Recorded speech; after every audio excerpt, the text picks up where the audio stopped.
हरे कृष्णा। आप सभी को परिवर्तिनी एकादशी की बहुत सारी शुभकामनाएं। आज वही दिन है जब भगवान श्री हरि योग निद्रा में शयन करते हुए अपनी करवट बदल रहे हैं और इसीलिए इसे पार्श्व या परिवर्तिनी एकादशी के नाम से हम जानते हैं।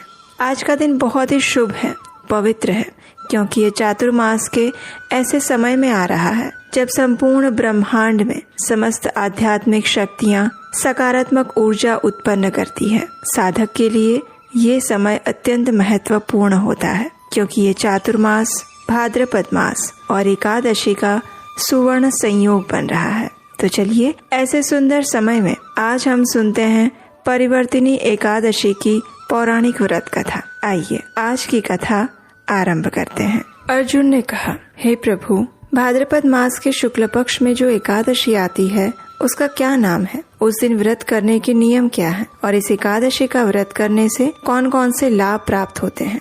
हे कृष्ण, कृपया आप विस्तार से सुनाइए। तब भगवान श्री कृष्ण कहते हैं, हे पार्थ, भाद्रपद मास के शुक्ल पक्ष की एकादशी को जयंती एकादशी कहते हैं। केवल इसकी कथा सुनने मात्र से हर प्रकार के पापों का नाश हो जाता है। मनुष्य स्वर्ग का अधिकारी बन जाता है, आध्यात्मिक गंतव्य प्राप्त करता है और यहाँ तक कि महान पापी भी इस एकादशी व्रत की कथा का श्रवण करने से उद्धार प्राप्त कर लेता है। अगर कोई धर्मनिष्ठ मनुष्य इस दिन मेरी पूजा करता है तो मैं उसे संपूर्ण जगत के भक्ति भाव का फल प्रदान कर देता हूँ। जो मेरी उपासना करते हैं वे अंततः मेरे धाम को आते हैं और उसमें कोई संशय नहीं है। इस दिन भगवान वामन देव के स्वरूप की पूजा करने का फल स्वयं ब्रह्मा जी, भगवान विष्णु और महेश, इन तीनों देवताओं की पूजा के समान है। हे पार्थ, जो इस दिन उपवास करता है उसे इस संसार में कुछ भी करने की आवश्यकता शेष नहीं रह जाती। इस दिन भगवान विष्णु अपने शैया पर करवट बदलते हैं और इसीलिए इस एकादशी को परिवर्तिनी एकादशी भी कहा जाता है। भगवान के मुख से ये सुनकर अर्जुन ने कहा, हे जनार्दन, आपके वचनों को सुनकर मैं विचार में पड़ रहा हूँ कि आप कैसे शयन करते हैं, करवट कैसे बदलते हैं। आपने बलि महाराज को क्यों बांध दिया था और वामन अवतार में कौन कौन सी लीलाएं की थी? चातुर्मास व्रत के नियम क्या है और जब आप शयन करते हैं तो मनुष्यों को क्या करना चाहिए? कृपया ये सब कुछ भी विस्तार से बताइए। तब भगवान श्री कृष्ण कहते हैं, हे कुंती पुत्र अर्जुन, अब वो कथा सुनो जो हर प्रकार के पापों का नाश करने वाली है। त्रेता युग में बलि नाम का एक दैत्य था। वो मेरा भक्त, दानी, सत्यवादी और ब्राह्मणों की सेवा करने वाला था। सदैव यज्ञ और तपस्या में लगा रहता था। अपनी तपस्या और भक्ति के प्रभाव से उसने देवराज इंद्र को भी पराजित करके स्वर्ग पर अधिकार कर लिया था। इंद्र और अन्य देवता इस स्थिति को सहन नहीं कर पाए और उन्होंने मेरी शरण ली। तब मैंने वामन अवतार धारण किया, एक तेजस्वी ब्राह्मण बालक का स्वरूप, और फिर मैंने राजा बलि को परास्त किया। ये सुनकर आश्चर्य में भरे हुए अर्जुन ने पूछा, हे लीलापति, आपने वामन रूप में राजा बलि को कैसे पराजित किया? तब भगवान श्री कृष्ण कहते हैं, मैंने वामन रूप में राजा बलि से कहा, हे राजन, मुझे केवल 3 पग भूमि दान दीजिए और इसके दान से आपको तीनों लोकों के दान का फल प्राप्त हो जाएगा। राजा बलि ने मेरी छोटी सी प्रार्थना स्वीकार कर ली। जब उन्होंने वचन दे दिया तो मैंने अपना विराट स्वरूप धारण किया। एक चरण से भूलोक नाप लिया, जंघा से भूवर लोक, कटी से स्वर्ग लोक, उदर से महर लोक, हृदय से जन लोक, कंठ से तपोलोक और मुख से सत्यलोक तक आकाश भर गया। और उस समय सूर्य, तारे, इंद्र और अन्य देवता मेरी स्तुति करने लगे। तब मैंने बलि से पूछा, हे राजन, अब मैं तीसरा पग कहाँ रखूं? ये सुनकर राजा बलि ने अपना सिर झुका दिया। मैंने अपना चरण उसके सिर पर रखा और देवताओं के हित के लिए उस दैत्य राज को पाताल लोक में भेज दिया। बलि ने मेरी शरण ली थी और तब मैंने उससे कहा था, हे बलि, तुम्हारी शरणागति से मैं अत्यंत प्रसन्न हूँ।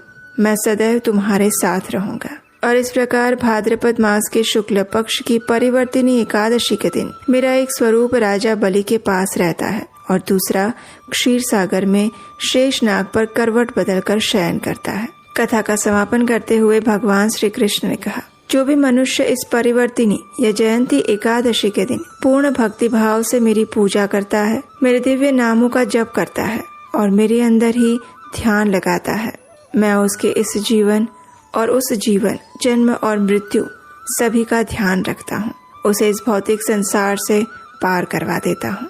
और यही थी आज की परिवर्तिनी एकादशी की पौराणिक कथा। आज एकादशी के अत्यंत पवित्र दिवस पर हमें अपने मन को नियंत्रित रखते हुए, इंद्रियों को संयम में रखते हुए अधिक से अधिक भगवान श्री हरि के विषय में सुनना चाहिए। उनके दिव्य नामों का जप करना चाहिए। हरे कृष्ण महामंत्र यानी कि हरे कृष्ण कृष्ण कृष्ण हरे हरे, हरे राम राम राम हरे हरे। इस महामंत्र का ध्यान पूर्वक एक स्थान पर बैठकर जप करना चाहिए। ये चातुर्मास का पवित्र समय है। वैसे तो चातुर्मास का प्रत्येक दिवस पवित्र और मंगलमय होता है और उसमें व्रत तथा उपवास का पालन करना चाहिए, आध्यात्मिक साधना को बढ़ाना चाहिए। लेकिन उसमें भी एकादशी तिथि अत्यंत महत्वपूर्ण होती है। वो और अधिक आध्यात्मिक शक्ति और ऊर्जा लेकर आती है। इसलिए इस दिन का एक एक क्षण हमें ध्यान पूर्वक व्यतीत करना चाहिए। और अगर आप अपनी आध्यात्मिक यात्रा में और दृढ़ता से आगे बढ़ना चाहते हैं तो आपके लिए एक विशेष ऑफर है। ध्यान से सुनिए। आखिर 3 साल बाद फिर एक बार हम आपके लिए वही विशेष आत्मसात कोर्स लेकर आ रहे हैं। हमारी लाइफ की प्रैक्टिकल प्रॉब्लम्स का रियलिस्टिक सॉल्यूशंस भगवत गीता से कैसे मिल सकता है, यही चीज हम सीखेंगे 18 सत्रीय इस आत्मसात कोर्स के अंदर। ये कोर्स सिर्फ महिलाओं के लिए है। Women can register themselves. उसका लिंक नीचे डिस्क्रिप्शन बॉक्स में दिया गया है। उस गूगल फॉर्म को भर के आप अपने आप को रजिस्टर कर सकते हैं इस कोर्स के लिए। कोर्स से जुड़ी हुई और भी जानकारी नीचे डिस्क्रिप्शन बॉक्स में मिल जाएगी।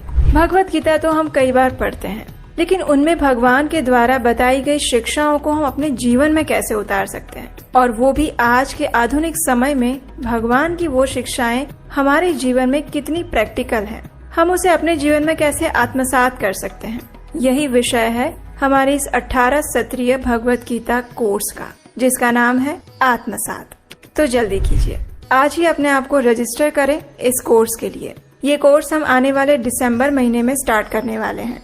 सीटें बहुत लिमिटेड हैं, इसलिए फर्स्ट कम फर्स्ट सर्व के बेसिस पर आपका रजिस्ट्रेशन दर्ज किया जाएगा। तो अगला नोटिफिकेशन आने की वेट मत कीजिएगा, आज ही अपने आप को रजिस्टर करवाइए। और हम आपको विश्वास दिलाते हैं कि इस कोर्स को करने के बाद आपको भगवत गीता से जुड़ी हुई ऐसी शिक्षाएं और ऐसी इंसाइट्स मिलेंगी जिसके बारे में ना आपने कभी सुना होगा और ना सोचा होगा। महिलाओं के लिए ये कोर्स बहुत ज्यादा यूनिक, प्रैक्टिकल और बेनिफिशियल होने वाला है। तो जल्दी से अपने आप को और अपने फ्रेंड्स को इस कोर्स के लिए रजिस्टर करने के लिए प्रेरित करें। इस कोर्स की संपूर्ण जानकारी और गूगल फॉर्म का लिंक नीचे डिस्क्रिप्शन बॉक्स में है, वहां जाकर फिल कर सकते हैं। और हाँ, अगर आप हमारे इस वैदिक ज्ञान के प्रचार कार्य की सराहना करते हैं और इस कार्य में अपना योगदान देना चाहते हैं तो स्क्रीन पर नंबर दिया गया है, वहां आप हमें आर्थिक रूप से अपनी सहायता भेजकर भी हमारा उत्साह बढ़ा सकते हैं।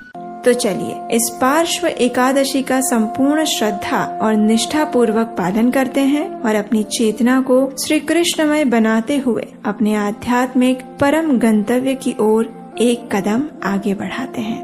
हरे कृष्णा।